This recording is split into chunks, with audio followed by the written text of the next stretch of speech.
Hey y'all, recently I had the opportunity to visit Spiro Mounds in eastern Oklahoma.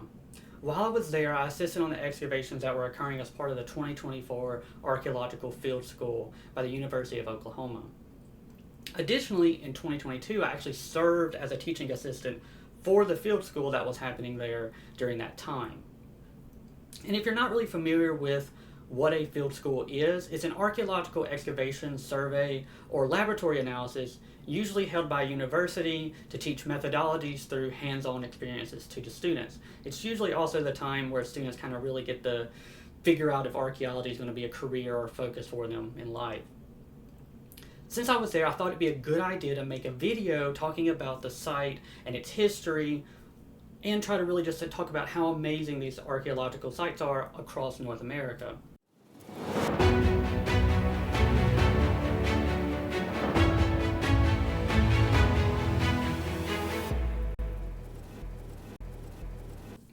Also, I want to take a moment to shout out Doctors Scott Hammerstead, Amanda Rainier, and Patrick Livingood for all the work they've been doing at the site and the work they've been doing in collaboration with Caddoan Nation and the other tribes whose ancestors built and occupied this site. Collaboration is hugely important and should have been something that archaeologists should have been doing the entire time this field has been going on. But to focus back on Spiro Mounds, it's an archaeological mound complex located near the Arkansas River in modern-day Spiro, hence the name Spiro Mounds. This map comes from the work of archaeologists that I've previously mentioned. The site is separated into two terraces. The lower terrace, where you'll find Craig and both Ward mounds, and then there's the upper terrace, where you'll find Brown, Koppel, A, B, and C. Additionally, you'll find some of the mounds are listed as HM. These are house mounds. These are indicative of house structures that were present on the upper terrace. Now, the reason for the division between the upper and lower terrace, the upper terrace seems to have functioned as the domestic area, but you also see things like ritual buildings, while the lower terrace is more associated with burials. And through geophys conducted by the University of Oklahoma, we actually see that there were many temporary structures that were in that area. The entire site covers about 80 acres, and in this picture here, you can actually see Craig Mound in the distance, and this is looking from the upper terrace to the lower terrace. Typically, the occupation of Spiro Mounds is associated with 4 archaeological phases. The first being the Evans phase from about 900 to 1050 CE, the Harlan phase from 1050 to 1250 CE, the Norman phase 1250 to 1350 CE, and finally the Spiro phase from 1315 to 1450 CE. With the discussion of Craig Mound and the Hollow Chamber, or the Great Mortuary as it was called, I want everyone to know that I will not be showing any associated burial objects or sacred significant objects. What instead I'll be doing is showing modern day reproductions or similar items made by modern day Caddo Nation people. And that's really important because it still demonstrates the artistic abilities of their ancestors while still respecting the wishes of the descendant community. As collaboration is a continuous process, I may make a video later on that showcases these, but these will only be done in collaboration with Caddo Nation, who I actually currently work with as part of my dissertation research at the University of Oklahoma. And so with that, let's get back into a discussion about the Great Mortuary and kind of the amazingness of it. So you can see in this picture here of Craig Mound that it's a 4-lobe mound, which is actually very unique. We usually don't see multi-lobe mounds during this time period. And the time period that is like the overarching time period for the Eastern Woodlands during this time is the Mississippian period. And this is usually kind of the primary thing that's associated with Mississippian culture.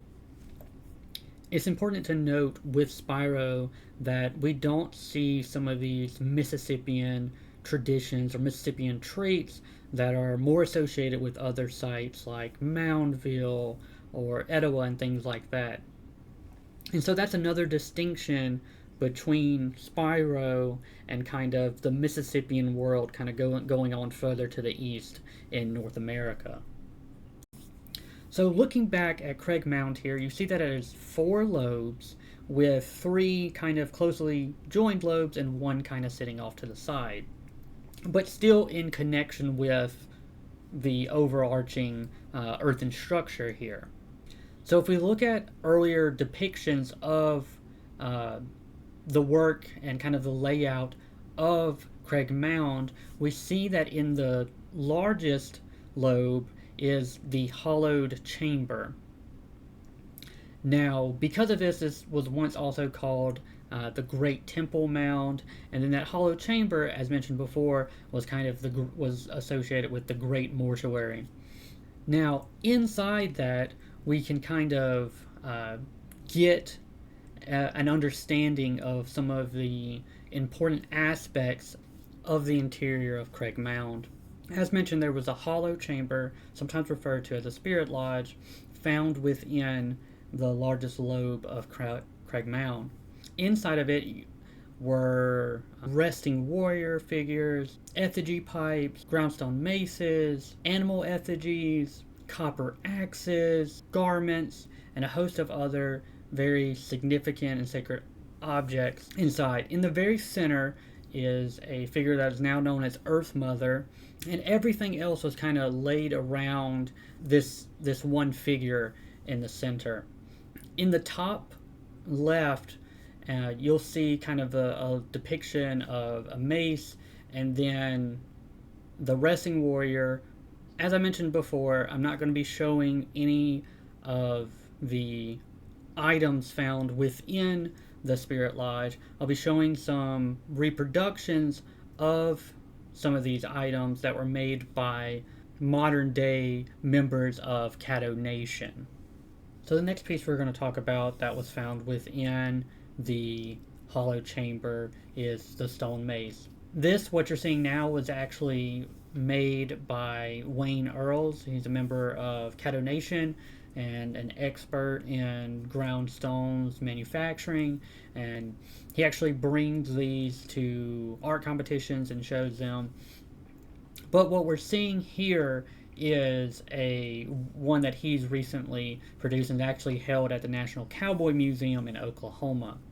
But many of its characteristics are very similar to what was found within the hollow chamber. You have this, single monolithic mace that held some type of strong significance within the community, and that is the reason it was placed within the hollow chamber and found very close or in association with the stone mace was the resting warrior pipe. This pipe has also received the nickname Big Boy, and that's because it's the largest effigy pipe that was found within the hollow chamber.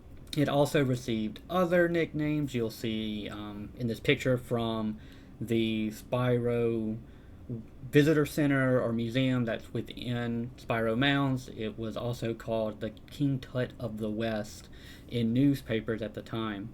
And taking a moment to just really see and kind of showcase the artistic talent of the people at Spiro during this time.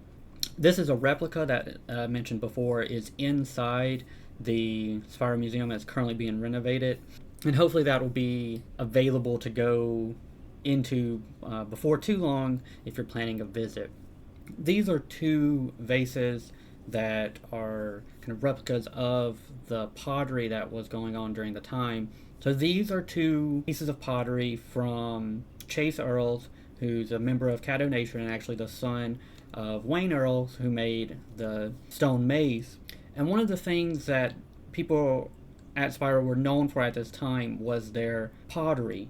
And there's actually even archaeological evidence showing that potters from Spiro or that area were actually sent to Cahokia, and likely in an attempt to either showcase their pieces or to teach that level of pottery production. One of the things about Spiro Mounds when you go and visit it is you can still see the destruction that looting caused to the site.